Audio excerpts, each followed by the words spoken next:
Welcome to another edition of From the Press Box, here every Monday, 9 a.m. to 10 a.m., as we talk sports at this time. We are part of the WHPC Sports Talk family, which is Monday through Friday, 4 p.m. to 5 p.m., and then an additional show every Tuesday from 10 p.m. to midnight. My name is Rob Leonard. Of course, joining me is my brother and award-winning sports writer Tim Leonard. Hello, Professor Leonard. How are you? Good morning, brother. How are we doing today? Always a good Monday morning to spend some time with my brother, be it in person or as we are now virtually. Yeah, it's been almost a year now we haven't seen each other on Mondays. Been a long time since we rock and rolled, brother. That's right, brother. So, hopefully 100 million people in 100 days. In about 9 days when it can start, or maybe 10 days, maybe we can, get this a little bit closer to the end. Vaccination, we know people have already been vaccinated, so go get vaccinated. Yeah, if you do that, then it doesn't spread. Isn't that what we want? That's what we want. Anyway, let's start off. I don't want to start off the NFL playoffs, even though it was a great weekend. I mean, 6 games in a weekend. I mean, that's pretty damn good. Well, I mean, 1, 4, and 8. There's usually way more than that in a weekend, brother. It's just these are actually good teams. Yeah, but it was not. I mean, it was a national thing. It wasn't like the old days. Where they have the 1 o'clock and the 4 o'clock. And it was all the games were really good. You're right, and they're mostly good games. Mostly. Yeah. I mean, I was surprised that the Washington football team put up a representative effort. What's his name? Trevor Heineke. Right. Was surprisingly good for a guy who was supposed to be a 4th-string quarterback. It was to me the surprise. Well, let's save this. Let's save this. I want to start off with I want to start with the Mets. I don't know if you know that. So you want to start off with the NFL playoffs? No, I said I didn't want to start off with the NFL. Oh, but yeah, because that's a lot. I want to get to the Mets first because the Mets made a great trade last week, and Uncle Steve came through. And Uncle Steve and cousin Sandy and little nephew Jared, he did some work too. It was a group effort. Yes, it was. But the owner, when he does right, gets the credit, as George Steinbrenner would have told you if you ever met him. Wow. Actually, you did meet him. He's not. I met him several times. There's a picture of you and Steinbrenner that was in the Daily News, I remember. That is correct, brother. But anyway, yes. Does Cohen get credit? Yeah, he gets credit because he's the guy who's got to sign the checks. But this was Sandy Alderson and Jared Porter. Now the team CEO is Alderson and Porter is the recently hired GM. And you know what? I tell you what, they made a great deal with the Indians. They got Francisco Lindor, shortstop, one of the best players in Major League Baseball. Certainly right. A guy who is just coming into his prime at age 27, who was already one of the top performers in the entire game. They get him. They also take the contract of pitcher Carlos Carrasco because the Indians wanted to unload that. And you know what? Carrasco might not be an ace, but he certainly is a number 3 starter, and the Mets, have no problem bringing somebody like that aboard. I mean, for me personally as a Yankee fan, I wouldn't have minded if the Yankees would have traded for him because they certainly need pitching. Definitely. But this winds up for what they gave the Indians: Ahmed Rosario, Andres Jimenez, and minor leaguers Josh Wolf and Isaiah Green. Now, the good thing about that is Wolf and Green were the numbers 9 and 10 prospects in the Mets system. So these guys are a lottery ticket. If they pay off, great. They were just recently drafted, so they're still young. I think they're probably about 19. But you throw them in there, and from the Mets standpoint, they hope that these guys don't become successful. From the Indian standpoint, obviously they're hoping one or both of them is a future piece for them. Right. Rosario was I think a little bit of a disappointment to Met fans. He came to the team as a pretty well hyped prospect and was looked at as the shortstop for the next decade, and really never became that guy. He was kind of a 250 or so hitter and a decent defender, but he never really developed into anything resembling an all-star caliber player.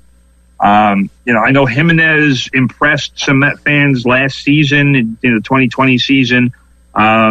He didn't get a whole bunch of at-bats, but he looks the part.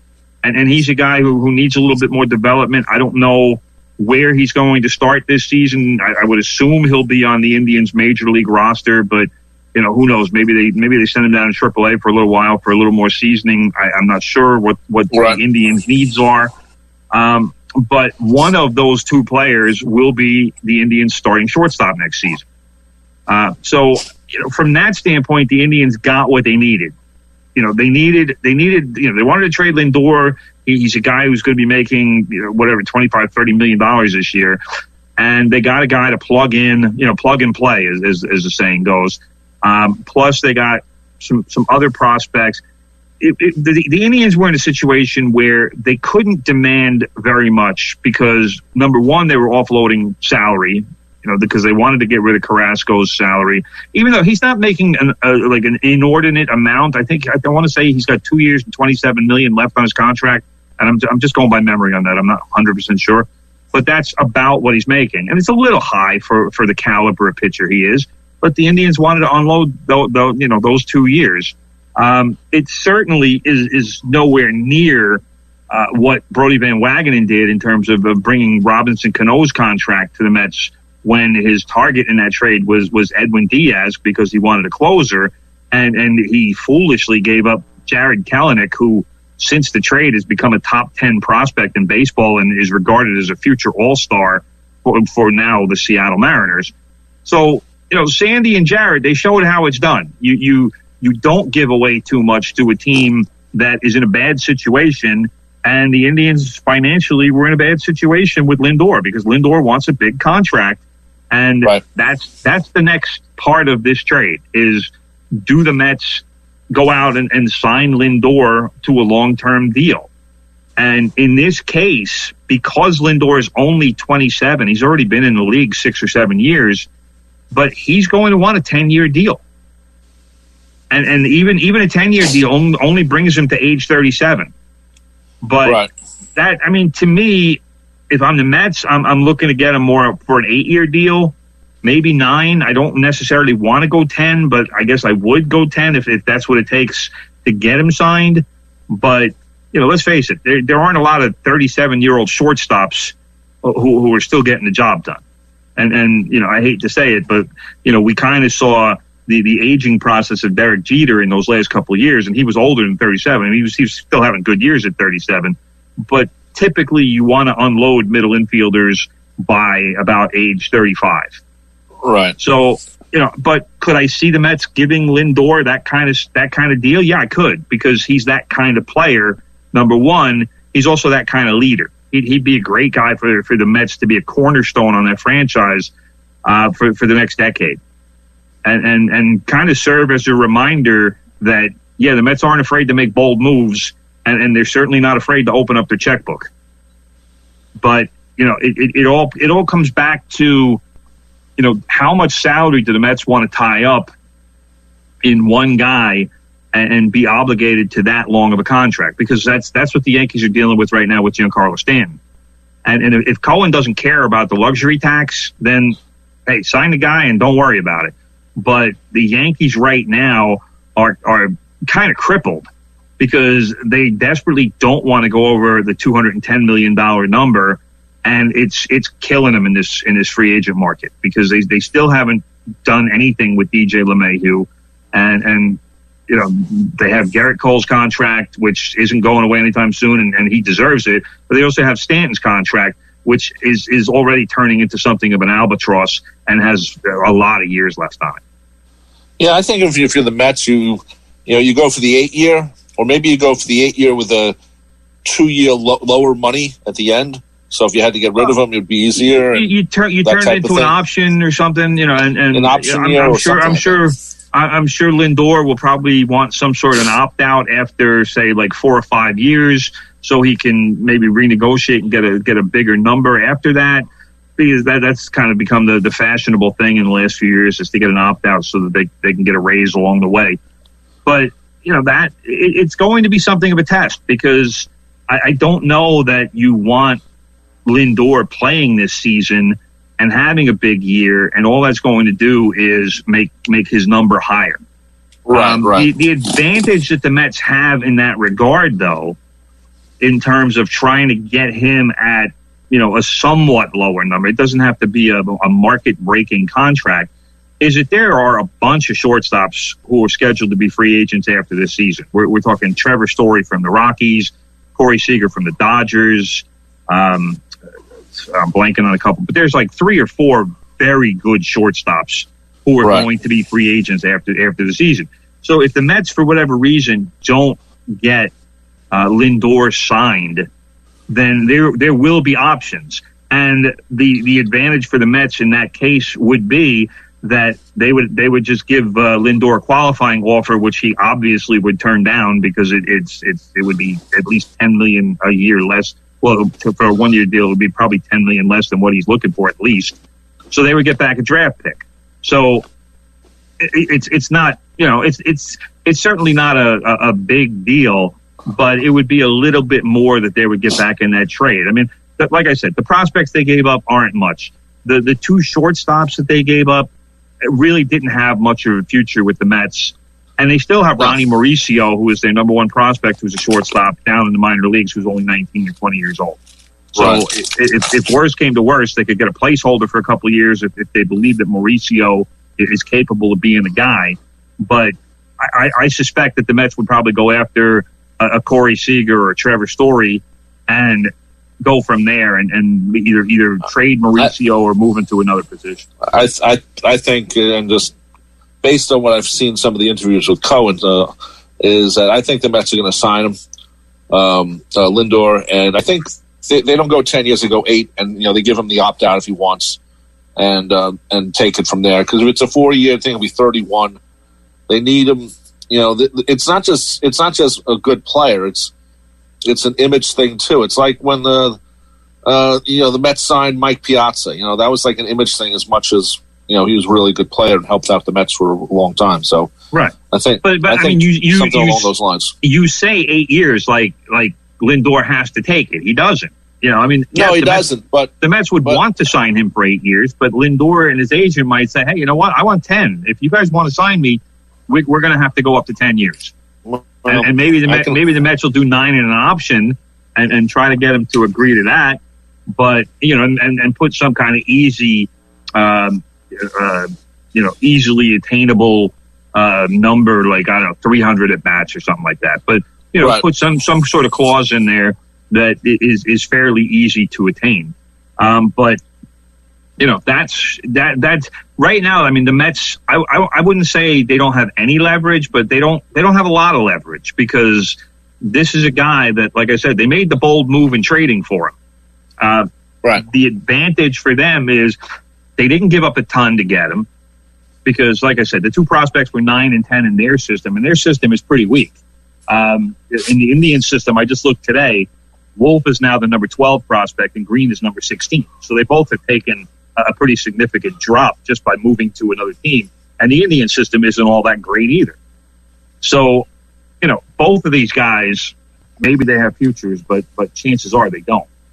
So, in those terms, if you're going to trade for a Francisco Lindor, you're going to have to give up at least 1 shortstop, because he's coming into play.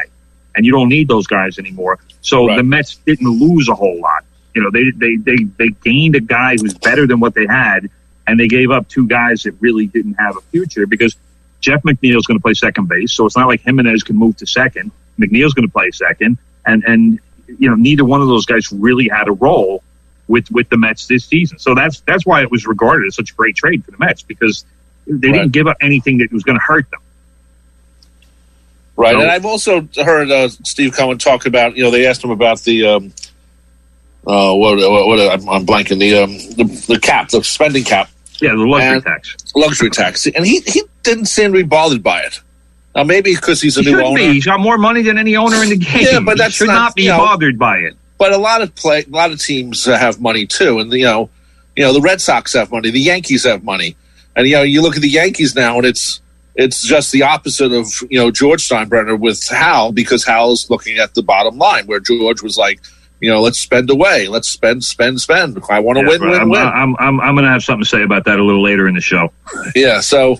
I mean, the Yankees have almost become the opposite of the Mets now, or have become the old Mets. We don't really want to spend any money. We spent a lot of money this year. Well, I mean, it's hard. It's hard to say that the Yankees are being cheap, because if you're spending $210 million, you still have one of the highest spends in the game. But in terms of what the Yankees have, when you have 29 or 30 million a year tied up in Stanton and $35 million a year tied up in Cole, it doesn't leave you with a lot of wiggle room. Right. And that's the problem, because right now the Yankees have giant holes in their rotation. They have a couple of holes in the bullpen that they need to fix up because they lost a couple of guys. And DJ LeMahieu has been their best player for the last 2 years. And the Yankees are just dragging their heels in terms of trying to sign LeMahieu at this point. I saw a story in the Post yesterday, and he's telling his agent, or actually no, it was Yahoo Sports. Yahoo Sports, he said LeMahieu's told his agents to start looking elsewhere. I mean, he's a guy who wants to come back to the Yankees, right? But apparently, the last time they talked, they were $25 million apart. Now, to me, that means that they were a year apart. Like the Yankees want to sign him for 4 years, and LeMahieu wants 5. Because I don't think they're $25 million apart if they had the same number of years. But the Yankees are in a position right now where they basically have $30 million to spend. And if they give LeMahieu $20 million a year, and he apparently wants a little more than that, how are they going to get pitchers? They still want to bring Tanaka back. And even Tanaka and Cole as your 1 and 2, I don't know what that does for the rotation. I mean, you got Domingo Germán returning from the suspension. The guy hasn't pitched in over a year. You have Luis Severino coming back from Tommy John surgery. Who knows when he'll actually be back and be able to pitch? Probably June. So you got some pretty significant needs there that you don't have the money for if you sign DJ LeMahieu. But that said, you have to sign DJ LeMahieu. He was your best player for the last 2 years. Right. So that's why I don't understand this. And the other part of this is there's going to be a new basic agreement in baseball after the 2021 season. Right. So chances are the luxury tax is going to go up anyway. Right. So why not just exceed it this season? Who cares? Figure out what the new number is next season and then deal with it then. But if you have to pay tax, like the Yankees were under the luxury tax last year, so it would be a one-time charge. It wouldn't be a repeat offender where the number... No, that's a good point, brother. Just pay it. Pay it and don't worry about it. Worry about it next year. When fans are back in the ballpark and when you have a new agreement with the players, deal with it then. I don't know why everybody is so crazy about what's going on now. I mean, we're going to be done with COVID hopefully by the end of the summer, if not sooner. But that's, we'll be able to get fans back in the ballpark and let's deal with this in a realistic way. That's where we are. But teams are just refusing to sign players at this point. Well, I think they're looking at, last year they probably all lost money. And they're probably saying we're not going to make that much this year, if any, because of the way COVID is still around. And I think that's what they're thinking of. It's something that, okay, we go a season. Well, we don't want 2 seasons where we're losing money. So I got to say this, brother. The whole thing about Major League Baseball teams losing money, I think, is the biggest lie in the world. Well, I know it's a lie, brother, but it's about individual things. They have. But here's the thing. They say they're losing money. They're not losing money. They're just making less. Well, could be considered losing money. But it's not. I know that, they're operating at a profit. But it's the individual thing. It's like the state. They own the stadium. They own the team. They own maybe a minor league team. They own the TV network. They own this. They own the manufacturer of of all the shirts and T-shirts all and of this makes jerseys. Money. I know that, but it's not all put together, and you have one that's losing money. They'll say, "Well, we're losing money." So it's about what they think. It's not about true money making, brother. They're making money. It's about they're making less money on one of their little things, and they say, "Oh, We're losing money." I understand that, and that's the way it was in the newspaper business. They said they were losing money, but they weren't. They just weren't making as much as they were used to.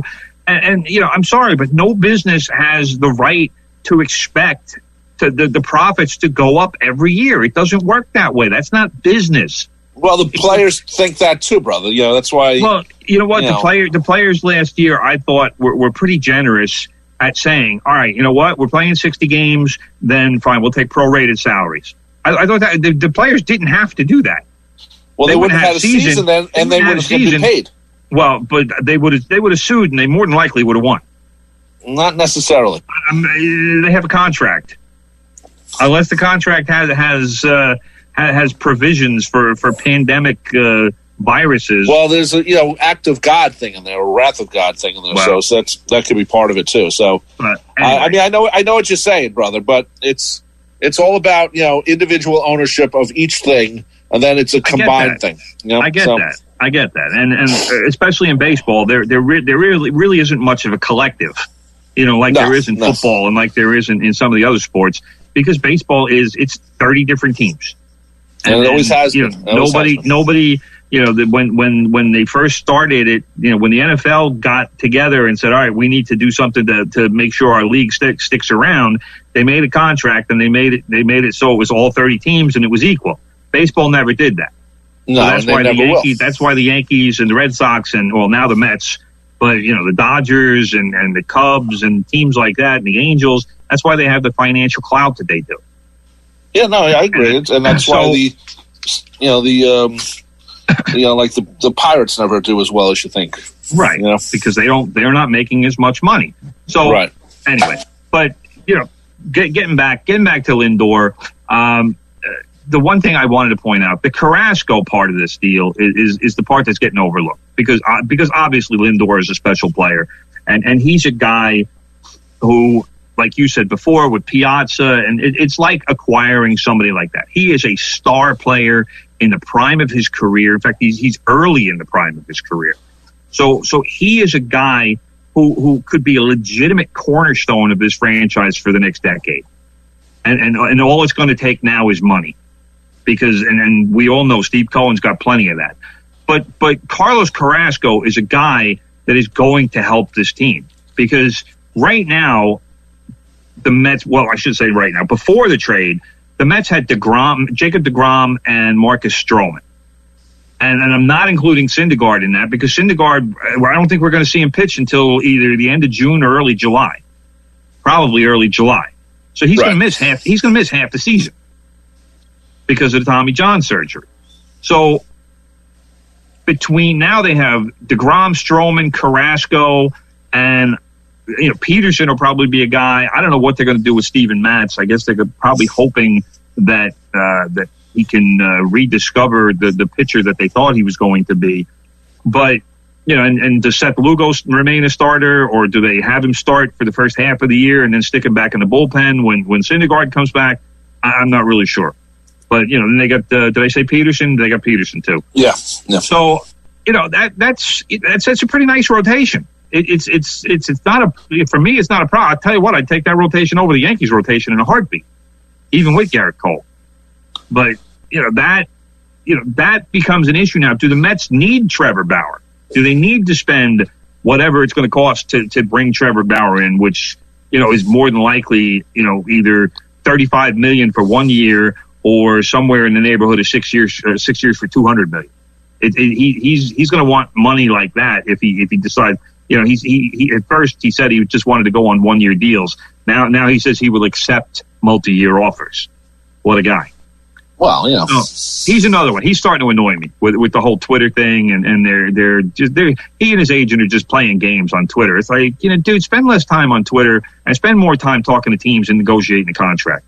Because I don't get why baseball free agency has to be this slow. It's ridiculous. It's like watching grass grow. There's nothing going on, and all these teams are talking about, oh, well, we got to do this, or we want this player, we want to do this, and the Yankees keep saying, DJ LeMahieu, and nobody's getting signed. Nobody's even getting talked to. It makes me wonder, what do these guys do all day? Who are they talking to? When do deals get made? Why does it take months for it to happen? I don't know. Are they sitting in their offices watching Fox News all day like Trump? I don't know. No, I don't think so. I think what's happening, brother, is you wait. You wait and problem. You see what's going on. Don't wait. Strike first. Yeah, but if you strike first, it means you probably pay more. Who cares? You're getting the guy you want. Yeah, but there's more people out there now, brother. There's more people to grab from. And I think that's part of the case with it is they decided, you know what? We'll take off from November to December to January. We'll start in February. And if the Yankees wind up losing DJ LeMahieu because of that, and Lindor was their backup strategy. I still don't know how they would have made the trade for Lindor without having to give back a shortstop when they didn't really have a shortstop to give back. But he was their plan B. Right. It was like, all right, if we lose LeMahieu, we'll get Lindor from the Indians and we'll move Gleyber Torres back to second base. Well, plan B's gone. Plan B's on the Mets. And apparently now the Mets are also interested in LeMahieu. I still don't see how that's going to work, but who knows? They apparently are interested in LeMahieu, but so are the Dodgers and so are the Blue Jays. So you got a bunch of teams, or a handful of teams anyway, all of whom have a lot of money. And if the Yankees are fourth on that list now and are going to be reluctant to say, hey, all right, you want 5 years for $120 million? All right, you know what? We'll give it to you. But what I think the Yankees should try to do is see if LeMahieu will take a somewhat lesser amount this year. See if he'll take $18 million for this year, and maybe you load the second and third years into $24 million or whatever the number would add up to, and do it that way so that they'll have a little more flexibility for this season, and see if he'll do that. But he wants a 5-year deal, and he probably wants in the neighborhood of $120 million. Well, it's not a bad deal if you can get it. But I think deal. I would love it. But I think I think what you said before is important, brother. Next year the contracts are going to change. Obviously, the rate's going to go up for what you can spend on a team, and I think a lot of players and teams are trying to figure how they're going to live with that in next year, because the contracts go up, the baseball TV contracts will go up, and all that other stuff, and that's what it's all about. The NFL is about to do the same thing. Yeah, but that's my point. Is that chances are the luxury tax will go up by anywhere from $10 to $20 million for next year. Yeah, so it's why worry about it this year? I can't imagine it goes down. If it went down, that would stun me. It would absolutely stun me because there are too many teams that are already close to it, and then they would really have to undergo some serious moving and shaking to get underneath it. But I personally, I think it would probably go up to at least 220 or 230. So I agree. Like I said, worry about it next year. There's no reason. I mean, yes, are there reasons to worry about it this year? Sure, there are. But you know what? Major League Baseball teams they print money. So except for a few that don't make as much, like you said before, the Pirates, Royals, teams like that, fine. But everybody else, or I shouldn't say everybody else, most of the other teams, they're in big markets. They're making money. Right. And this whole thing about, whoa, we lost money last year. No, you didn't. So, that's why I like what the Mets are doing. Being aggressive. This is the year to be aggressive. To me, and I said this months ago, this is the off season to be aggressive because chances are you can find a good deal on a player. But would the Mets been aggressive if it wasn't Steve Cohen? And the answer is no, because they're still trying to get their Bertie Madoff money back. Because it would have been a Wilpons. They've never done right, but that's they're the biggest market in the world, and they were like, well, we got to save our money this year. We're not going to have fans in until maybe October. Who knows? But you know what? Here's the problem with the Mets and the Met fans is when I started talking to friends of mine who were Met fans about this trade, Lindor, they immediately thought Carlos Baerga because it was the Indians. Right. And what a disaster Baerga turned out to be for the Mets. He was. And I'm like, you can't think like that. It's like if you're defeating yourself before the guy even swings the bat for you, before he even puts on a uniform. Well, that's you're defeating it. This guy is a great player. Part of that, brother, is being a Met fan, and where you've had a lot of things happen to you and that you expected good news and it didn't happen. Piazza was a good deal, and that had to turn out to be a great deal. A great deal, actually. Great deal. Even though Preston Wilson was a great player for the Marlins. Yeah, he turned out to be a player. The Mets. I tell you what, that was a great deal for the Mets.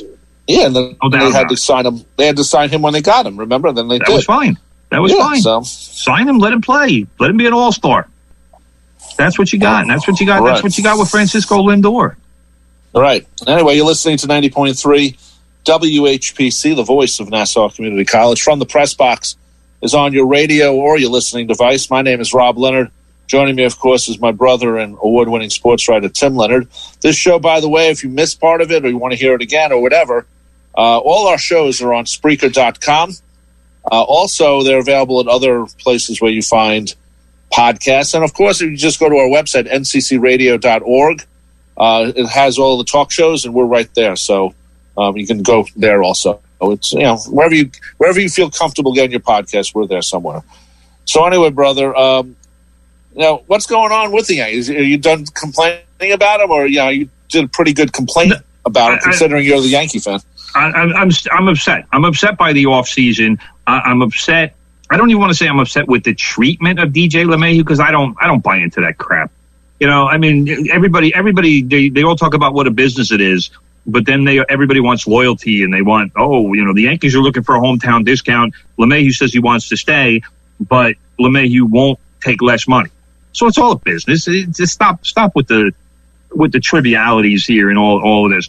But what I am upset about is just, what are the Yankees doing? They're not doing anything.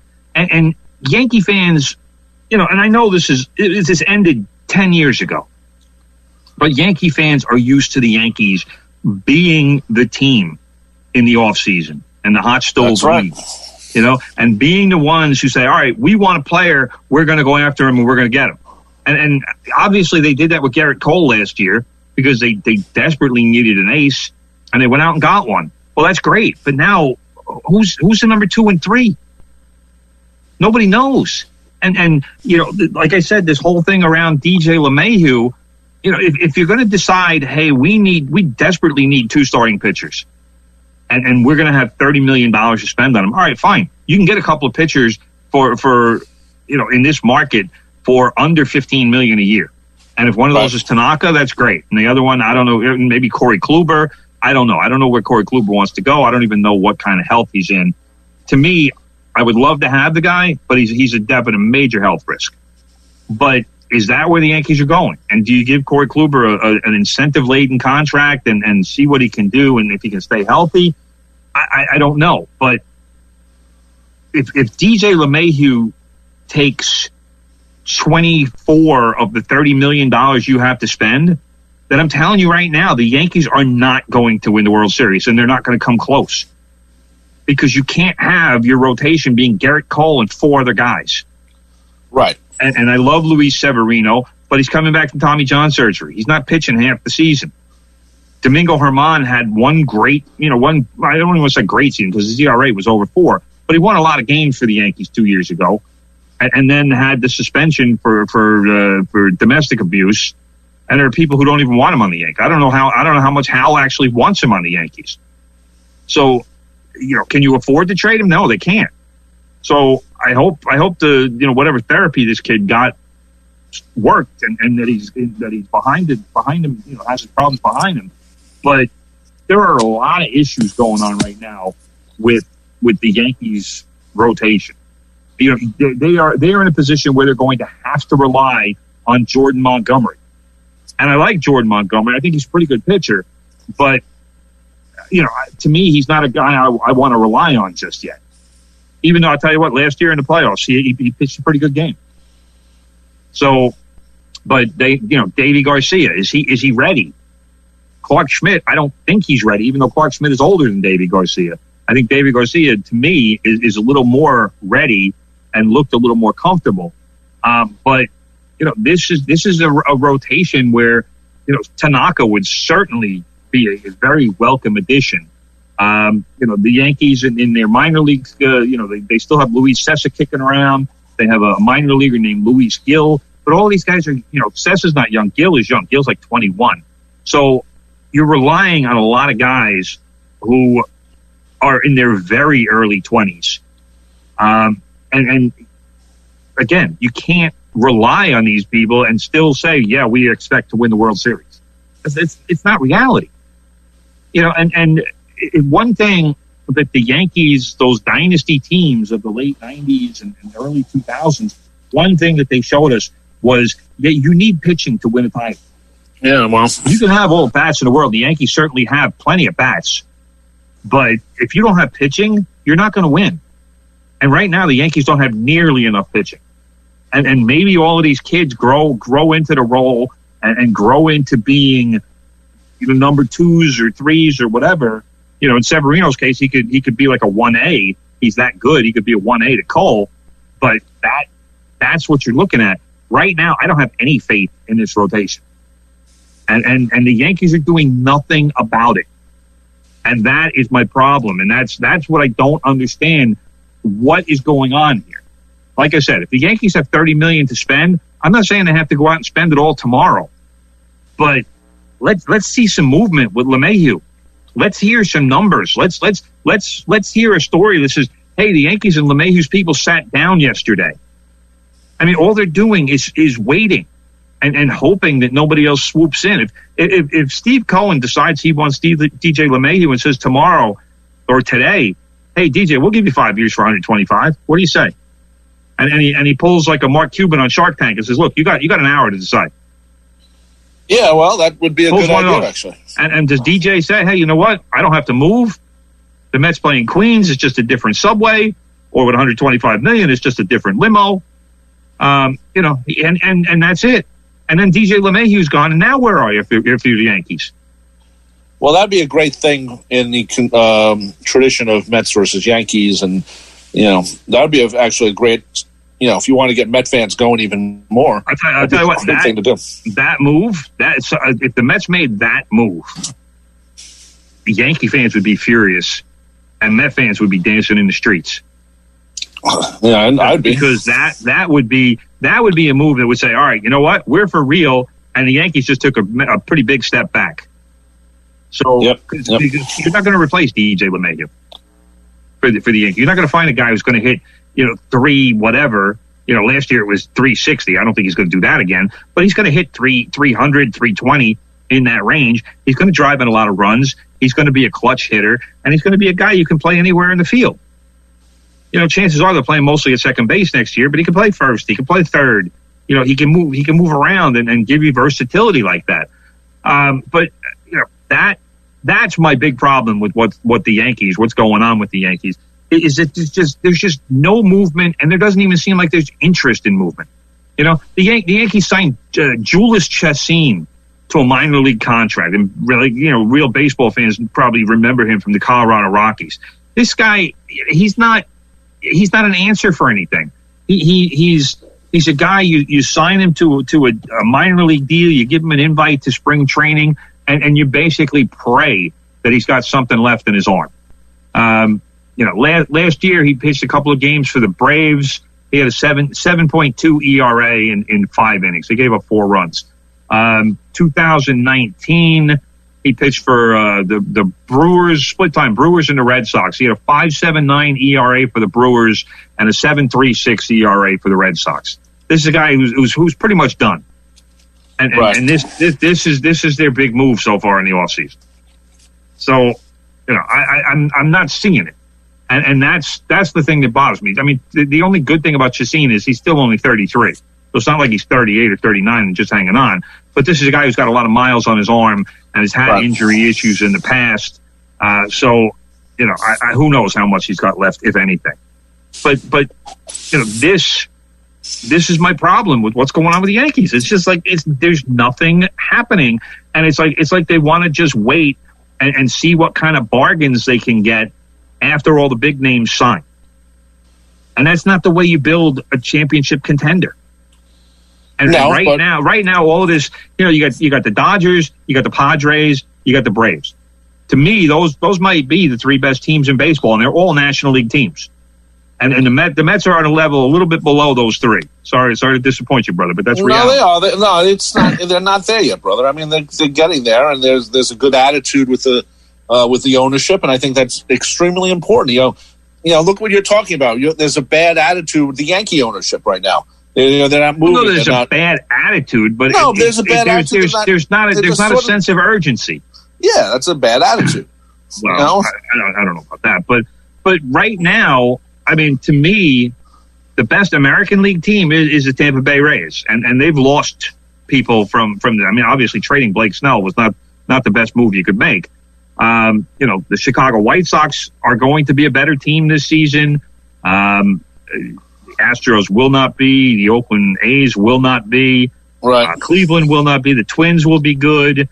But, I mean, in the American League, then it all depends on what Toronto spends, because right now Toronto is very willing to spend money. In fact, it wouldn't surprise me if George Springer goes there. Right. But, the American League is kind of wide open. And I don't know if the Yankees are just saying, well, if we do what we're doing now, we'll make the playoffs and maybe we'll get lucky. But that's basically where we're at.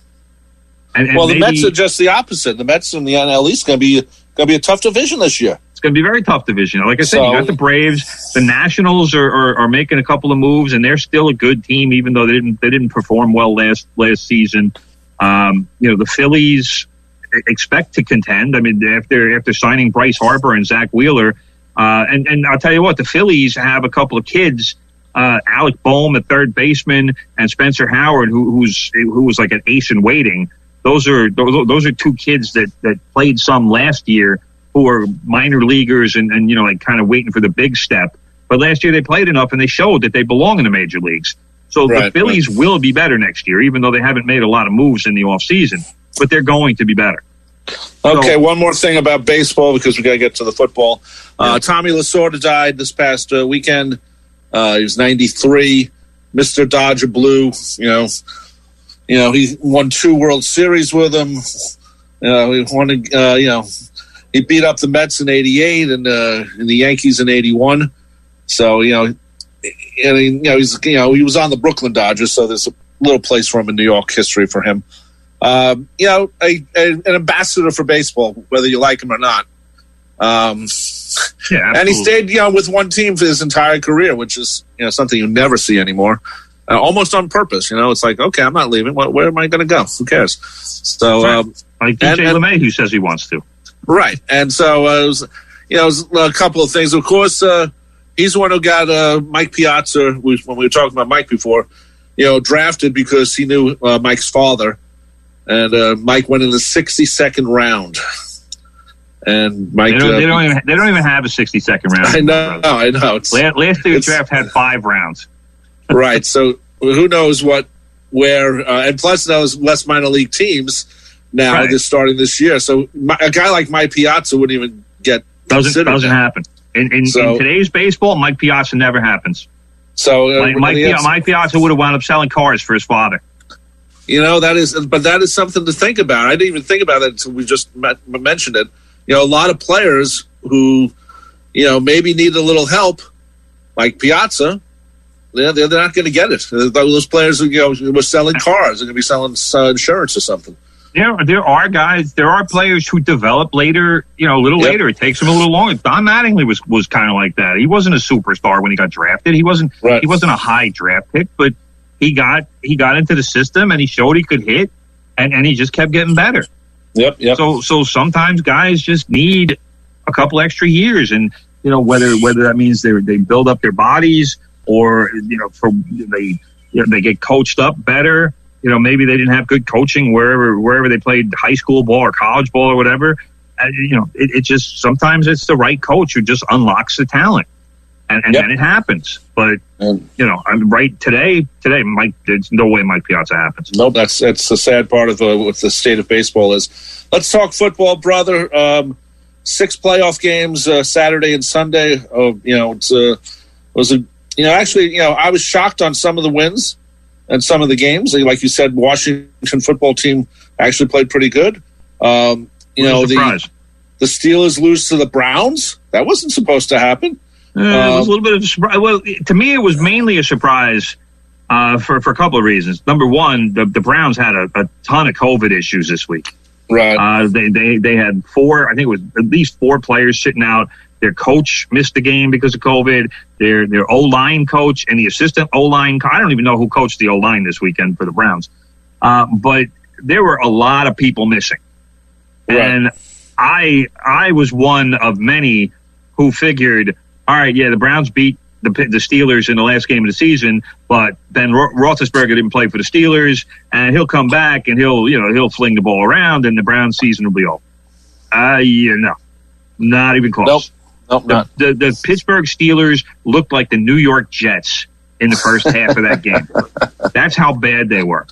Roethlisberger threw 4 interceptions. I think it was 3 in the first half. The Browns kept picking the ball off and kept scoring touchdowns off the picks. It was 28-0 in the first quarter. That's ridiculous. That's not good. That's Jet-like. That's just face fact. How many games this season were the Jets completely out of by halftime? A lot. A lot. Exactly. And that's what happened to the Steelers on Sunday. And you know what? The Steelers, did they come back? Kind of, sort of. Did they maybe get into the game a little bit? Yeah. I mean, the final score was 48-37. They were really never back in it. It was never to the point where I think the Browns were ever concerned. Roethlisberger threw for 501 yards. I think he completed 48 passes, which is a record. But he had to throw. He threw 68 times or something like that. So when you're down by that much, you have to throw. And when you have to throw that much, chances are you're going to get intercepted again. And that's what happened. 4 touchdowns and 4 interceptions. So the Steelers started the season 11-0. They finished the season 1-5. Not good. I mean, you can't. I don't know where it happened, how it happened, but actually, that was supposed to be a really good team, and they turned out to be a mediocre. If I'm the Steelers, I'm a little worried that they crashed so hard. 1-5 the last 6 games. You got to figure out why, and that's their job now. I don't follow them closely enough to figure it out. I do know that the very talented wide receiver Juju Smith-Schuster is a free agent after this season. If I'm the New York Jets, I'm taking notice, and I'm saying, hello, Mr. Smith-Schuster. We'll buy you as many bicycles as you want. He's famous for riding his bicycle to practice, brother. That's why I say that. Well, he has to ride to Florham Park. I will buy him whatever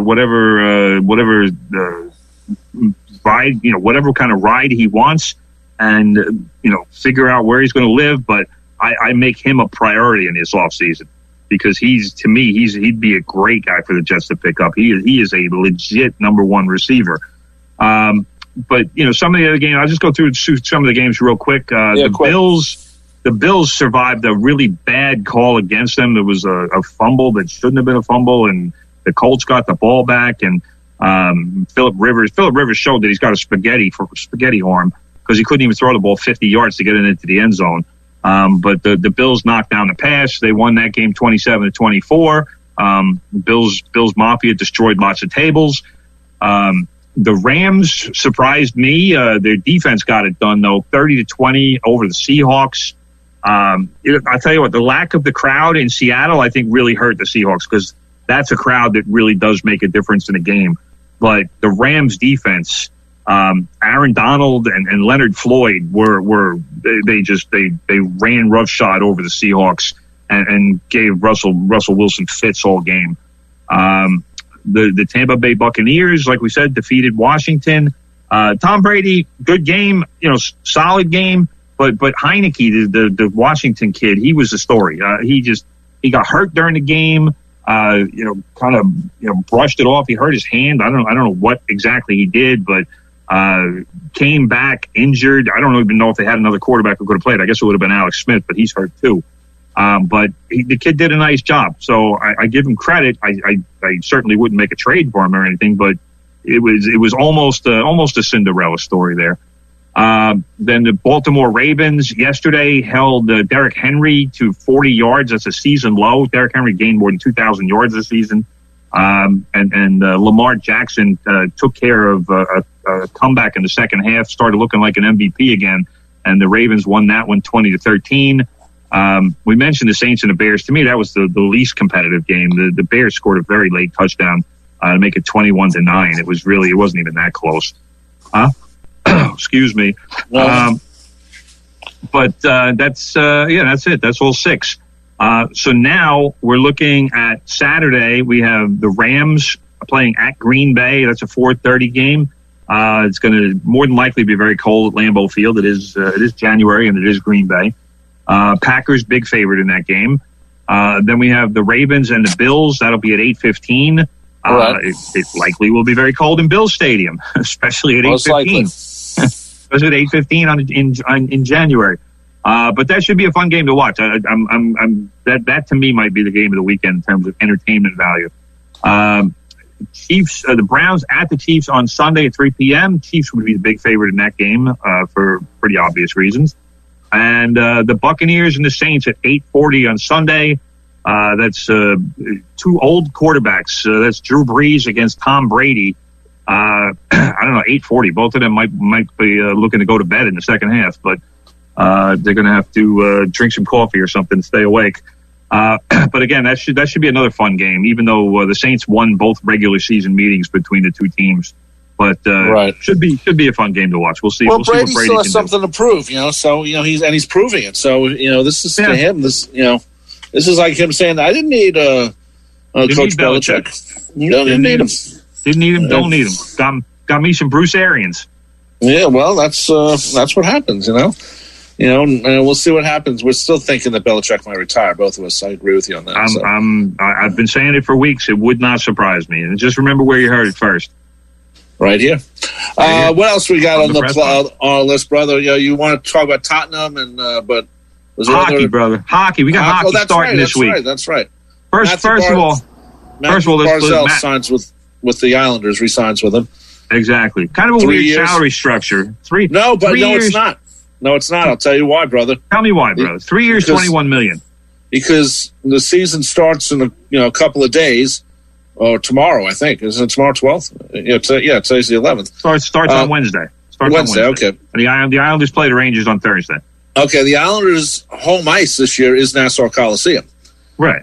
There's going to be basically no fans for most of the season. You know that. Probably, maybe in April, maybe you get some fans in there. Who knows? But, the opening day, opening month or two is going to be no fans. So by paying $3 million, it helps save the club some money, because next year they're going to be in the UBS Arena, and, they'll be making a lot more money because a lot more fans are going to show up for the first season, at least. Well, we hope so, yeah. So, so that's going to be, I think that was part of it. I think the Islanders said, hey, man, we're going to lose money this year again, or we want to lose less. Can you help us? We'll give you the same amount of money. We'll just, give it at the end of it, the 3 years instead of the 1 year. I mean, so it's definitely backloaded. I mean, the $10 million for year three, that's a big number. But Barzal wanted to do a longer term deal. But, with everything going on right now, they kind of, I guess, met in the middle and said, all right, let's just do a 3 year deal for now. And I guess they're going to, they'll work on something longer, I think, while this is going on. Barzal says he wants to stay on Long Island. He loves it here. He doesn't want to go anywhere. He doesn't, he wants to be the guy here. And I think he doesn't want to pull a John Tavares and go somewhere else. We've heard that before, brother. Yes, but I think, I think from that, I trust the kid's sincerity. And if he did want to go somewhere else, he would have done that this season. He could have certainly could have something. I think this is going to be a very good season for the Islanders. I'm not very happy that they really didn't do anything in the off season, and that's the problem. They had salary cap issues. They had Johnny Boychuk retired, but they haven't signed anybody. So I don't know. I mean, basically they have to rely on the players that they have, and I'll use my brother's favorite phrase, stepping up. And let's see hold, brother. I don't use that phrase since my brother embarrassed me on our show about using the word stepping up. I try not to use it now. I know, but tried to pull it away like because my brother embarrassed me, and then I listened to other announcers who are much more talented than me on sports, and they're using stepping up all the time. It's a weak phrase. But, I've been trying not to use it, brother, so don't bring it up again. But here I will use it. They're going to have to depend on players stepping up and being better. And I don't know how many of these players actually have that in them. You know, I mean, a lot of the Islanders players that they have, this is not a young team. There's a lot of these guys. A lot of these guys are what they are, and they're not. This isn't like 1975 when you get Brian Trottier and you already have Dennis Potvin and you already have all these other players about to get signed by the Islanders or are already on the team. Exactly. So this isn't that part of it yet. I agree with you. There's not a lot of influx of young minor leaguers who are ready to come in for the NHL. There might be one or two of those guys, but there's going to be a learning curve. And how much are these guys actually going to contribute? I don't know. So that's why, I mean, the goalie situation, the kid, the prospect, Ilya Sorokin, he's ready to take over as a number one. So maybe that helps and settles down the goalie situation. But, I mean, I'll tell you what, I'd be happy if the Islanders could repeat what they did last season. I'd be very happy they did what they did last. I didn't expect them to go as far as they did. So I'll accept it. I'll accept it. Do I want more? Yeah, I'd like the Islanders to win a Stanley Cup again. Do they have it all there? Maybe I think we're a couple years away from that. Yeah, I think it happens in the UBS arena. That would be great if they did it this year in the Coliseum. That would be a thing. Quickly, brother, we got 2 minutes. Give your Tottenham thing. It was a nice little story. I'm not even going to go Tottenham yet, brother. I do want to say Henrik Lundqvist, the former Ranger goalie, had open heart surgery. Tweeted on January 8th that the surgery went well. It took 5 hours. He had to have an aortic open heart surgery to replace an aortic valve. That's a pretty major surgery. I'm kind of assuming his career is over, but if anybody can come back, it's him. Also tonight we have Alabama versus Ohio State for the national championship. Alabama is the 8.5 point favorite, but let's not sleep on Ohio State after the butt kicking they put on Clemson last week. Alabama wide receiver Devontae Smith won the Heisman Trophy. First wide receiver to win it since 1991. That would have been Desmond Howard of Michigan. So that was a real long time ago. Then we have. By the way, if Alabama wins, you'll see Joe Willie tomorrow. Cheer him on. Maybe might even see it tonight. Let's hope so. Some sort of Facebook thing. Yes, that would be good. And Tottenham will face Manchester City in the final of the Carabao Cup. They both advanced last week, but that final will not come until April. And this weekend was the FA Cup, big weekend in the FA Cup. A historic match, brother. Tottenham played Marine, which is 1 minute, brother. 1 minute. Basically the equivalent of an 8th division club. There was 161 places. It was a record differential between clubs. Tottenham won 5-0. Of course. Anyway, thanks for listening to From the Press Box. My name is Rob Leonard. Joining me, of course, is my brother, Tim Leonard. We will see you next Monday, 9 a.m. to 10 a.m. Coming up next at 10 o'clock, Good Gold with Big Ed Newlands. Thanks to Sean Novak for keeping this on the air. Talk to you then. Take care. Bye-bye.